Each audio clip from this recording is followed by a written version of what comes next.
Assalamualaikum warahmatullahi wabarakatuh. Alhamdulillah, innalillahi wa ba'du. Selamat siang, salam sejahtera buat kita semuanya. Salam Pancasila, salam Bhinneka Tunggal Ika, salam damai, agama cinta, merdeka.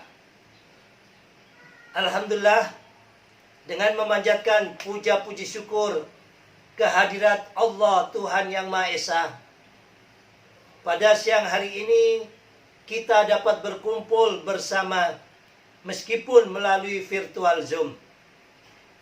Kami yakin meskipun raga kita jauh, tetapi mata dan hati kita dekat meskipun melalui virtual Zoom ini.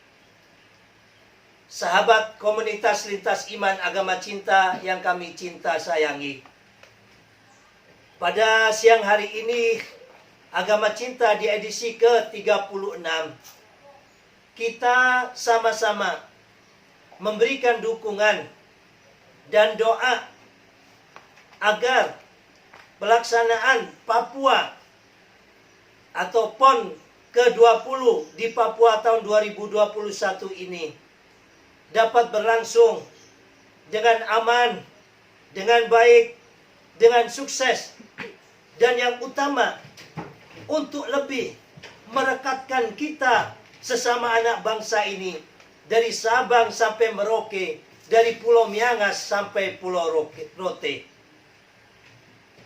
Acara ini sengaja kami gelar setelah kami melihat media bahwasanya PON ke-20 di Papua ini tetap akan dilaksanakan di tengah-tengah adanya pandemi COVID-19, dan juga acara ini sengaja kami gelar karena sepekan sebelumnya kita masih melihat berita ada beberapa anggota TNI yang ditembak ataupun diserang oleh kelompok orang-orang pengacau keamanan, bahasa gampangnya yaitu teroris yang ada di Papua ini. Tetapi konsistensi daripada Presiden Jokowi dan juga kesiapan daripada para pemerintah setempat, baik itu Gubernur Papua maupun kepala daerah setempat, tetap siap akan melaksanakan PON ke-20 ini di Papua.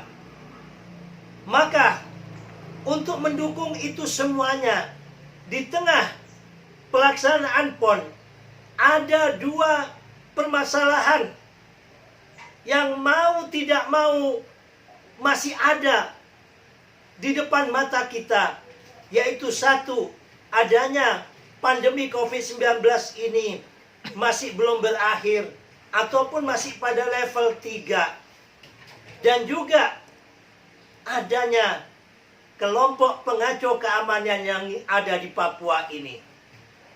Maka dari itu, kita selaku anak bangsa sangat penting memberikan dukungan dan juga motivasi kepada seluruh hayal rame yang ada di Indonesia ini, terlebih-lebih kepada masyarakat Papua yang ada, agar pelaksanaan PON ini dapat berjalan dengan baik, aman, dan kondusif tanpa ada gangguan yang berarti.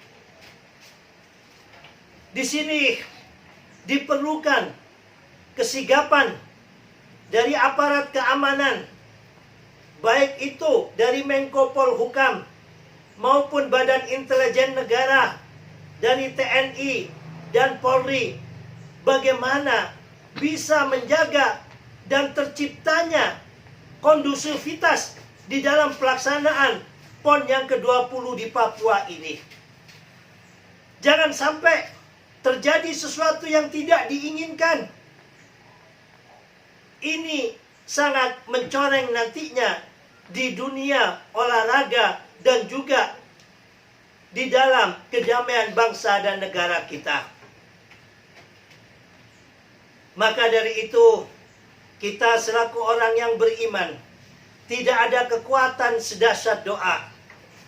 Mari kita angkat di dalam doa sesuai keyakinan kita masing-masing. Kita selaku orang beriman meyakini ad-du'a silahul mu'minin. Orang yang beriman, kita hidup di negeri Pancasila, yang mana dalam sila yang pertama yaitu berketuhanan yang Maha Esa. Seluruh rakyat Indonesia diwajibkan sesuai dengan dasar negara kita, yaitu untuk bertuhan. Dan di dalam kita bertuhan memiliki senjata yang super ampuh yang namanya yaitu doa. Maka dari itu, Papua adalah kita. Apapun yang terjadi dan derita yang ada di Papua adalah derita kita juga. Jangan sampai pelaksanaan Pekan Olahraga Nasional ini ataupun yang ke-20 yang ada di Papua, adanya gangguan dari orang-orang yang tidak kita inginkan, yaitu dari kelompok-kelompok teroris atau kelompok-kelompok pengacau keamanan. Terlebih-lebih Indonesia saat ini mengalami perkembangan pesat. Banyak negara-negara ketiga yang tidak menginginkan kemajuan daripada bangsa ini. Mereka senantiasa mencari celah agar Indonesia tidak dalam keadaan adem ayem, tetapi berharap adanya bentrokan seperti Timur Tengah, dan mereka mengambil keuntungan di tengah-tengah adanya chaos ataupun adanya bentrokan di antara anak bangsa ini. Maka dari itu, doa kita semuanya, kita berharap kepada Tuhan Yang Maha Esa yang kita yakini. Satu, agar pelaksanaan PON ke-20 di Papua ini berjalan baik, aman, damai, lancar, dan yang utama dapat memberikan berkah buat masyarakat Papua dan sekitarnya.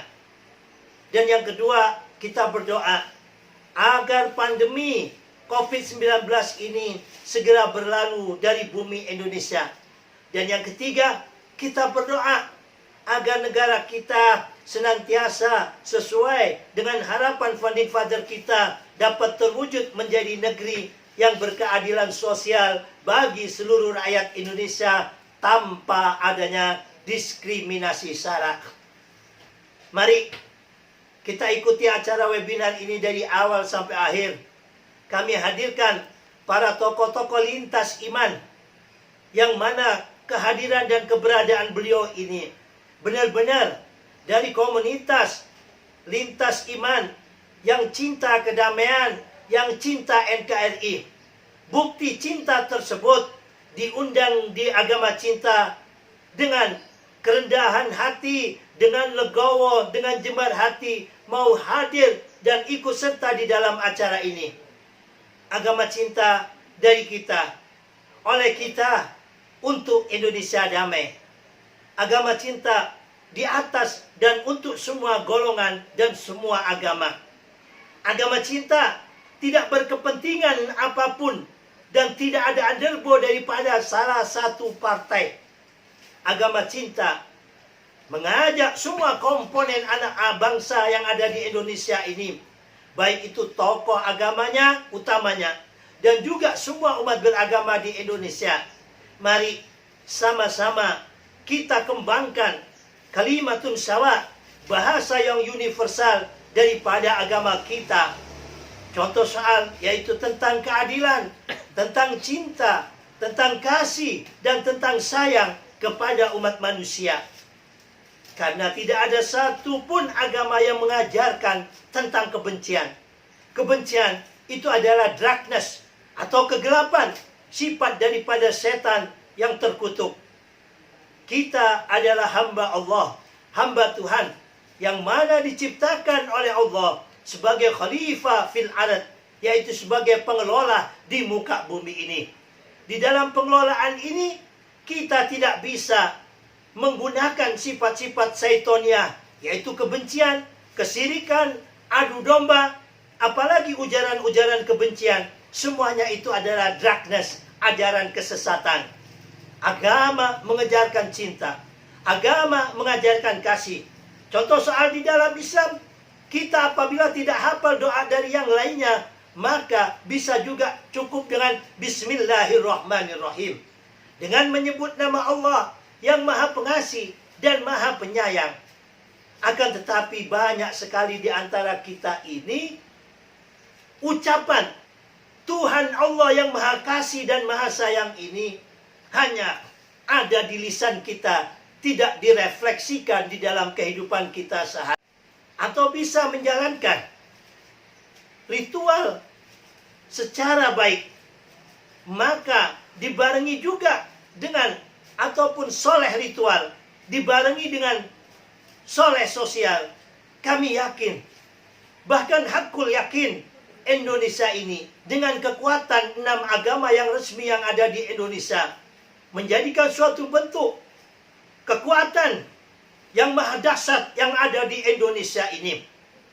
Kita sama-sama fastabiqul khairat, berlomba-lomba dalam kebajikan, di dalam membangun bangsa dan negara ini.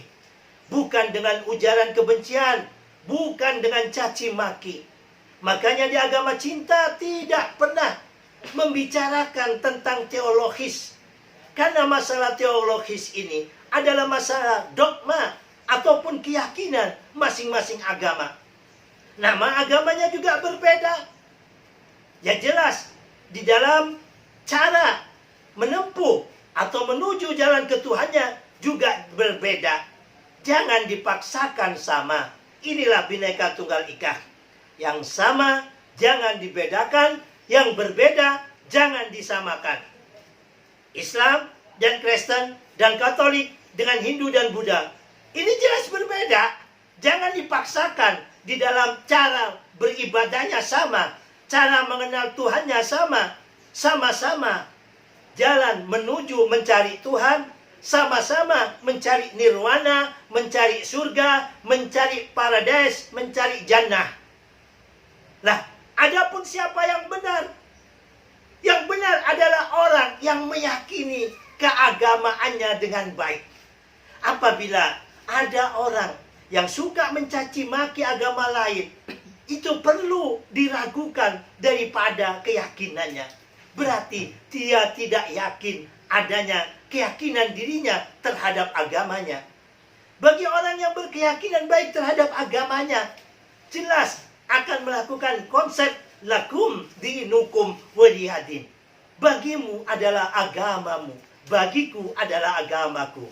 La a'budu ma ta'budun wala antum 'abiduna ma a'bud. Saya tidak akan menyembah apa yang kalian sembah, dan juga saya tidak akan memaksakan sesembahan saya kepada kalian. Gus melakukan komunitas lintas agama ini bukan hanya setahun 2 tahun, tapi puluhan tahun. Mulai di awal reformasi, terlebih-lebih di tahun 2000 sampai 2011. Gus sangat aktif karena membantu salah satu wakil kepala setingkat menteri selama 11 tahun menjadi staf khususnya. Gus keliling se-Indonesia ini melakukan langkah-langkah persaudaraan lintas iman. Setelah beliau pensiun, Gus juga istirahat. Akan tapi di saat adanya pilkada di Jakarta, tepatnya pilkada Ahok tahun 2017, Gus dibangunin lagi kan gitu. Karena melihat kondisi Jakarta yang begitu memprihatinkan, dijemputlah sama teman-teman. Dan disitulah Gus aktif kembali melakukan acara ataupun kegiatan komunitas lintas iman ini. Dan dia dalam keadaan pandemi semacam ini, yang sangat efisien dan yang bisa kita lakukan melalui online ataupun melalui webinar semacam ini. Mari kepada semuanya, terlebih-lebih kepada tokoh lintas iman dan juga semua komunitas agama cinta ini, jangan pernah bosan untuk memberikan tauladan kepada seluruh anak bangsa Indonesia bahwa kita semuanya yang ada di sini ini berbeda. Baik itu berbeda agama, berbeda suku, berbeda tempat, berbeda jenis kelamin, kan begitu. Ya. Tapi Kita dipersatukan oleh founding father kita dengan Bhinneka Tunggal Ika ini. Kita tunjukkan pada dunia di dalam perbedaan agama ini kita bisa bersatu. Melihat saat ini akan ada gawe besar di Papua. Nah, kita dari komunitas lintas iman sama-sama mendukung, sama-sama mendoakan agar bisa berjalan dengan baik. Inilah Indonesia kita. Inilah Bhinneka Tunggal Ika kita. Inilah yang diharapkan oleh founding father kita. Kita bisa menjadi anak bangsa yang baik apabila bisa menjaga, merawat, dan meneruskan daripada cita-cita luhur pendiri bangsa kita. Demikian dari kami. Terima kasih. Salam damai agama cinta. Salam Pancasila. Mari ikuti webinar agama cinta ini dari awal sampai akhir. Dan kita hadirkan hati dan pikiran kita menyatu kepada Tuhan Yang Maha Esa agar pelaksanaan PON Papua 20 ini berjalan dengan baik, aman, lancar, dan sukses tanpa ada hambatan apapun. Terima kasih. Billahi taufiq wal hidayah wal ridha wal inayah wallahu muwaffiq ila aqwamit thoriq. Assalamualaikum warahmatullahi wabarakatuh. Merdeka.